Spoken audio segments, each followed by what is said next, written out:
Selamat pagi Bapak Ibu, saudara-saudaraku yang kekasih di dalam Tuhan. Salam jumpa lagi bersama saya di dalam hari ini Sabtu 19 Desember 2020.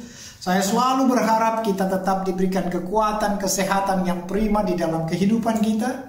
Dan ingatlah semuanya itu bukan karena kuat kuasa kita, tetapi karena kebaikan Tuhan. Dan karena itu muliakanlah Tuhan saudara-saudara dalam suasana peribadahan seperti ini.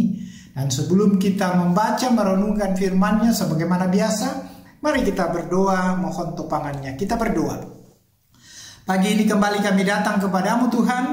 Kami mau menaikkan segala pujian syukur kami kepada Tuhan. Kami percaya apa yang boleh kami alami dari hari lepas hari itu bukan karena kekuatan kami, tapi benar-benar karena Tuhan yang sungguh melingkupi kami dengan kasih-Mu yang begitu luar biasa. Dan karena itu ajarlah kami untuk bukan saja menjadi sosok yang menikmati segala kebaikan-Mu, tetapi juga kami mampu menjadi sosok yang tahu bersyukur di dalam seluruh kehidupan ini. Kami akan membaca merenungkan firman-Mu, mohon Tuhan tolong kami, dan biarlah firman ini dapat mengubah kami semua untuk senantiasa dapat memuji membesarkan Engkau di tengah-tengah kehidupan kami. Ampuni salah dosa kami, dalam nama Tuhan Yesus kami datang berdoa kepadamu. Amin. Saudara-saudara yang saya kasih di dalam Tuhan, pembacaan firman Tuhan pada pagi ini terambil dalam Injil Yohanes pasal 7 pada ayat yang ke-45 hingga 52. Yohanes pasal 7 ayat 45 sampai 52 di dalam judul Yesus dibela oleh Nikodemus.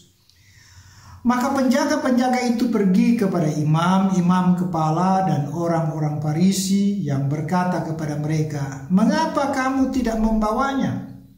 Jawab penjaga-penjaga itu, "Belum pernah seorang manusia berkata seperti orang itu." Jawab orang-orang Farisi itu kepada mereka, "Adakah kamu juga disesatkan? Adakah seorang di antara pemimpin-pemimpin yang percaya kepadanya atau seorang di antara orang-orang Farisi?" Tetapi orang banyak itu yang tidak mengenal hukum Taurat, terkutuklah mereka. Nikodemus, seorang dari mereka yang dahulu telah datang kepadanya, berkata kepada mereka, "Apakah hukum Taurat kita menghukum seseorang sebelum ia didengar dan sebelum orang yang mengetahui apa yang telah dibuatnya?" Jawab mereka, "Apakah engkau juga orang Galilea? Selidikilah kitab suci dan engkau akan tahu bahwa tidak ada nabi yang datang dari Galilea." Sampai sedemikian jauh pembacaan firman Tuhan. Yang berbahagia adalah kita semua yang mau membaca serta merenungkan firman-Nya di dalam hidup kita hari lepas hari. Saudara-saudaraku yang kekasih di dalam Tuhan, dari seluruh perikop pembacaan kita ini kita diarahkan oleh satu tema, Yesus adalah Tuhan. Yesus adalah Tuhan. Ibu bapak, saudara-saudaraku yang kekasih, tema ini cukup menarik bagi kita. Ia mau mengajak saudara dan saya agar sungguh-sungguh kita teguh berdiri di dalam sebuah pengakuan yang mau menyatakan bahwa Yesus itu benar-benar adalah Allah itu sendiri, Tuhan yang datang ke dalam dunia ini untuk menebus sebuah dosa manusia. Dan tentu saudara-saudara, banyak orang yang tertarik termasuk saudara dan saya. Tentu dalam kehidupan ini, apakah iman itu mampu kita pertahankan secara baik dan benar, itu persoalan. Tetapi mau tidak mau saudara dan saya dipanggil oleh Tuhan untuk menjadi saksi, agar jangan sampai orang lain tidak tertarik mengaku Yesus itu sebagai Tuhan dan Juru Selamat. Nah, bagian firman Tuhan ini mau mencoba untuk mengajak saudara dan saya agar bagaimana kita berperan secara baik dan benar di mata banyak orang. Pernah saudara dengar siapa Gandhi? Tentu kita semua tahu. Gandhi itu sosok seorang pemimpin yang besar dari India yang beragama Hindu. Tetapi yang menariknya bahwa beliau itu sangat tertarik kepada Yesus sebagai Tuhan dan Juru Selamat, apalagi ajarannya. Ketertarikan itu memberikan sebuah semangat untuk lebih mengenal tentang siapa Yesus itu. Tapi apa yang terjadi saudara-saudara? Ia masuk dalam sebuah persekutuan orang percaya, Tapi apa yang dia dapat, ternyata orang yang mengimani Yesus itu tidak sesuai dengan perbuatan-perbuatan mereka. Mereka mencoba untuk mendiskreditkan dia, mencoba mengisolasi dia, dan ia mulai tidak tertarik. Karena baginya Yesus itu harus menjadi bagian dari hidup orang yang beriman. Itu sebabnya Gandhi kemudian tidak tertarik, tapi dia tetap mengakui bahwa Yesus itu sosok yang luar biasa. Nah, tentu saudara-saudara, menjadi pengikut Yesus itu memang bukan sekedar mengetahui, meyakini, mempercayai, mengimani dia sebagai Tuhan. Tapi justru yang seharusnya terjadi itu adalah bagaimana kita mengimplementasikan sebuah keyakinan kita itu dalam sebuah tindakan-tindakan nyata yang mampu dilihat dan dirasakan oleh orang lain.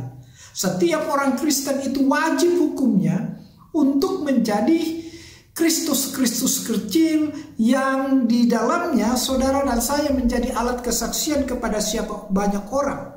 Itu sebabnya saudara-saudara, apa yang harus kita buat?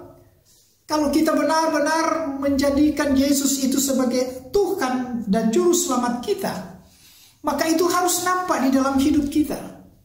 Pertanyaannya saudara-saudara, mengapa saudara dan saya begitu yakin bahwa Yesus itu adalah Tuhan? Kalau saudara baca dalam Mazmur 103 ayat 119, di sana dikatakan bahwa dia memang adalah sosok yang telah diperlengkapi oleh Allah dan dia berdaulat penuh terhadap seluruh ciptaan manusia itu sendiri. Hikmatnya bahkan di dalam Roma 11 ayat 33 sampai 36, hikmat Tuhan yang dikaruniakan kepadanya itu tidak terselami oleh manusia. Apa yang ia buat itu sungguh-sungguh di luar kemampuan manusia. Dan itu sebabnya Yesus dianggap dan sungguh-sungguh diakui sebagai sosok yang benar-benar adalah Tuhan dan Allah sejati di tengah-tengah hidup ini.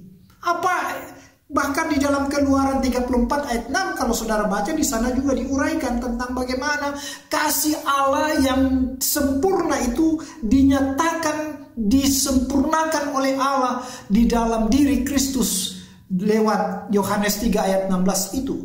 Ini semua menggambarkan kepada kita bahwa Yesus itu bukan sosok yang tidak memiliki sebuah ketertarikan yang luar biasa. Tapi justru sebaliknya, Yesus itu adalah menjadi sosok yang dikatakan oleh firman Tuhan ini dalam Injil Yohanes ini menggambarkan tentang bahwa Yesus itu adalah memang Tuhan yang mampu memberikan sebuah kelegaan kepada manusia itu sendiri. Dia bukan sekedar firman yang hidup, tapi dia mampu untuk menyatakan kepada kita bahwa dia adalah Allah yang tinggal bersama dengan kita. Yesus itu mengapa disebut Tuhan? Oleh karena saudara-saudara, dia juga dikategorikan menciptakan segala sesuatu sejak penciptaan dunia ini. Ini jelas. Kalau saudara baca dalam Kejadian pasal 1, di situ jelas diungkapkan bagaimana Yesus itu turut mengambil bagian di dalam seluruh penciptaan jagat raya ini. Sebagai pencipta, Yesus adalah firman hidup yang berkuasa, sebab tidak mungkin benda mati itu bisa berkuasa, memiliki kuasa yang luar biasa. Dan Yesus itu memiliki. Karena apa? Karena dia itu firman Allah yang hidup, yang telah datang menerangi dunia ini, yang memberikan kelegaan, kelepasan kepada manusia dari sebuah kegelapan menuju kepada terang yang benderang itu, terang yang membawa sukacita itu. Dan karena itulah saudara-saudara, yakinkanlah dirimu bahwa Yesus itu bukan manusia biasa. Dia bukan saja nabi, tapi dia juga adalah Allah itu sendiri yang memberikan sebuah kelegaan kepada setiap orang yang mau percaya kepadanya. Jaga imanmu, sebab itulah yang dinamakan sebuah kebanggaan dari hidup seorang manusia. Karena ada masa depan bersama dengan Yesus. Terpujilah Kristus, haleluya, amin. Saudara-saudara, mari kita dengarkan pujian dari Kidung Jemaat 81 ayat 1 dan 2. O datanglah Immanuel.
Mari kita berdoa. Kami datang kembali kepadamu Tuhan. Kami mengucap syukur untuk waktu kesempatan yang senantiasa Tuhan tetap berikan bagi kami. Hari ini kami mengerti betapa Engkau menguatkan kami semua, yang mengajak kami untuk sungguh-sungguh mengakui bahwa Yesus itu benar-benar adalah Tuhan yang sungguh mengasihi kami.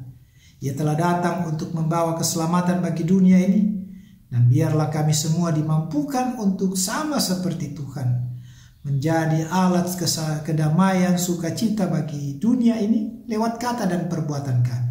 Karena itu tolonglah kami semua Tuhan, perlengkapilah kami dengan kasih-Mu, dengan tuntunan Roh Kudus-Mu, agar hidup kami senantiasa memuliakan Tuhan. Berkati rumah tangga kami, berkati pribadi kami masing-masing, berkati semua harapan-harapan kami, aktivitas kami. Tuhan kiranya selalu tetap campur tangan di dalam hidup kami. Terima kasih Tuhan, seluruh aktivitas kami hari ini dan seterusnya kami mohon Tuhan tetap memberkati. Jauhkanlah kami dari semua mara bahaya, gangguan dan penyakit, dan biarlah kami selalu berada dalam pemeliharaan-Mu saja.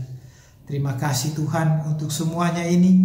Hari-hari kami pertaruhkan ke dalam tangan-Mu, karena kami percaya bahwa Engkau adalah Tuhan kami yang memberikan sukacita kepada kami semua.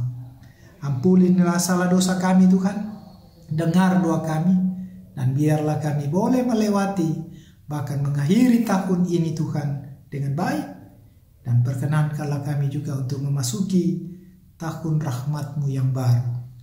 Inilah doa kami, dengar dan sempurnakan. Ampuni salah dosa kami. Dalam nama Tuhan Yesus kami sudah berdoa dan mengucap syukur. Amin. Sampai jumpa lagi pada waktu-waktu yang lain, dan selamat melanjutkan aktivitasmu. Tuhan memberkati saudara sekalian.